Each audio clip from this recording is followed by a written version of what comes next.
Assalamualaikum warahmatullahi wabarakatuh. Kami dari mahasiswi Prodi Teknologi Informasi Institut Sains dan Teknologi Anukoya Hulu-Hulu Sumeneb Madura di semester 5 kali ini. Saya dari kelompok pertama pada materi sistem mikroprosesor. Perkenalkan, saya Vina Fitrotin. Saya Yunita Maulina. Pada video kali ini, saya dan teman saya di kelompok pertama pada materi sistem mikroprosesor akan membahas tentang sejarah perkembangan prosesor. Nah, prosesor itu sederhananya adalah otak komputer. Maka dari itu, kita juga perlu tahu sejarah perkembangan komputer dari masa ke masa. Akan tetapi, pada pembahasan kali ini, kami hanya akan membahas tentang prosesor dari Pentium keempat. Kenapa begitu? Karena perkembangan prosesor dari tahun ke tahun itu sangat panjang. Jadi kita juga perlu pembahasan yang efisien tapi bisa kalian pahami. Maka dari itu, kami hanya akan membahas perkembangan prosesor sejak Pentium 4 sampai saat ini. Pentium keempat dimulai sejak tahun 2000 dan itu sudah masuk kategori prosesor yang sangat maju. Karena saat itu prosesor sudah mendukung dalam pembuatan film, dalam berkomunikasi dengan video, dan masih banyak lagi. Lebih jelasnya kita simak video kami berikutnya ya. Kita langsung ke pembahasannya ya teman-teman. Nah, prosesor pada tahun 2000 itu sudah dinamai Intel Pentium 4. Yang sudah saya katakan di awal bahwa pada fase ini sudah merupakan fase majunya prosesor. Kita bisa lihat beberapa fungsi yang ada di sini, yaitu memungkinkan pembuatan film, mengirimkan video berkualitas, memungkinkan berkomunikasi menggunakan video, dan banyak lainnya ya. Ini bisa kita lihat Intel Pentium 4. Gambarnya seperti ini.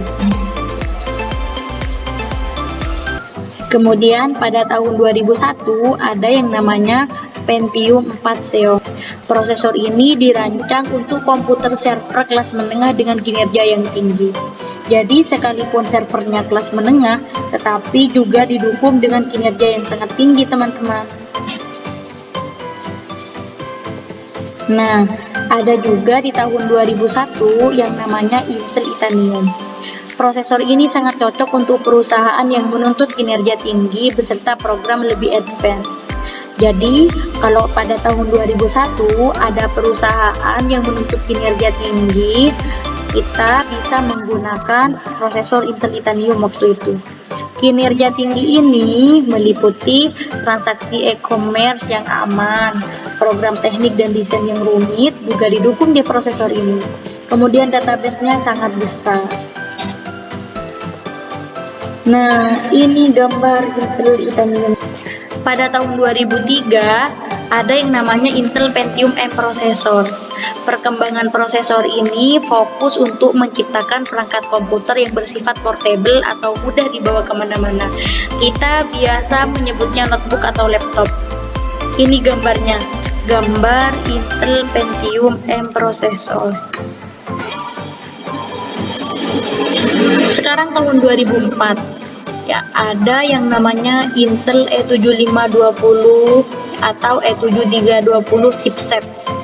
Kelebihan yang membedakan seri ini dengan seri sebelumnya adalah penggunaan teknologi baru yang dapat digunakan untuk dual prosesor. Nah, tahun 2006 ada yang namanya Intel Pentium D820 atau 830 atau 840.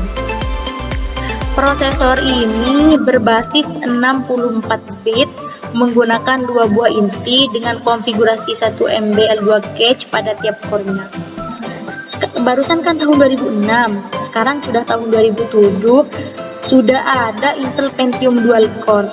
Prosesor ini masih menggunakan sistem 64 bit dengan mikroarsitektur core. Jadi sekalipun 64 bit tapi ada tambahannya ya, mikroarsitektur core.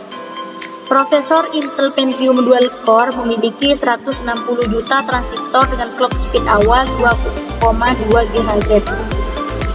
Seri ini merupakan jenis prosesor ekonomis yang ada di atas Celeron, namun di bawah Core 2. Prosesor ini sempat menjadi pilihan populer untuk overclocking dengan biaya terjangkau. Sudah bagus ya teman-teman, juga ekonomis, menghemat banget ya. Nah, tahun 2008 ada yang namanya prosesor Intel Core 2 Quad. Barusan juga tahun 2008, tapi coba ini pasti ada perbedaannya ya. Ada perbedaannya dari yang sebelumnya. Wow, bukan ada. Perbedaannya terletak pada jumlah yang lebih banyak, yaitu 820 transistor. Masih tetap di tahun 2008, ada rilisan baru dari prosesor yang namanya prosesor Intel Core 2 Quad. Prosesor ini dibekali sistem 64 bit dengan mikroarsitektur core, clock speed terendah 2,5 GHz. Sama ya, sama yang barusan, tapi ada perbedaannya nih. 820 transistor lebih banyak dari sebelumnya. Kita masuk pada Core i3 untuk entry level. Prosesor ini hanya memiliki 2 inti, namun telah menggandeng teknologi hyper-threading yang mampu menyediakan 4 thread. 4 thread ini memungkinkan beberapa program mampu dijalankan secara bersamaan melalui keempat jalur thread tersebut. Wow, jadi di Core i3 ini, pada seri ini, kita sudah bisa menjalankan 4 program secara bersamaan. Kita lanjut ya ke Core i5 untuk level menengah. Barusan yang Core i3 itu sudah banyak ya perkembangannya. Jadi yang Core i5 tentunya lebih canggih dari yang tadi. Core i5 ini telah dibekali teknologi turbo boost dan hyper threading. Turbo boost merupakan teknologi yang membuat prosesor mampu mempertahankan kecepatannya sekaligus menekan tingkat panas yang bisa dihasilkan karena pemakaian yang over. Sedangkan hyperthreading adalah teknologi yang dapat meningkatkan kinerja komputer saat digunakan untuk pekerjaan multitasking. Wah, di Core i5 ini sekalipun ada banyak program yang kita jalankan secara bersamaan, itu juga mempertahankan kecepatannya, menekan tingkat panasnya. Wah, pokoknya sudah makin canggih ya. Nah, Core i7 untuk level atas, ini sudah masuk level atas ya. Kelebihan dari seri ini adalah mampu meningkatkan kinerja komputer, membuat komputer makin hemat energi, menghasilkan kualitas gambar yang jauh lebih baik. Core i9 untuk kelas mainstream. Core i9 untuk memiliki nilai clock speed antara 3,6 sampai 37 GHz. Ia juga dilengkapi dengan turbo boost dan L3 cache dan arsitektur 64 bit. Prosesor seri ini cocok untuk para video editor dan gamers kelas berat. Wow, namanya saja ya, Core i9 untuk kelas mainstream. Jadi buat kita gamers berat atau kita sebagai video editor, kita bisa menggunakan Core i9 ini ya. Wah, ini gambarnya Core i9. Sudah tidak asing lagi ya Core i9. Thank you teman-teman. Hanya ini ya pembahasan dari kami di kelompok pertama tentang pembahasan perkembangan sistem mikroprosesor. Thank you. You can ask if you need of this subject. Jika ada pertanyaan, bisa ditanyakan di kolom komentar di bawah ya. Terima kasih. Assalamualaikum warahmatullahi wabarakatuh.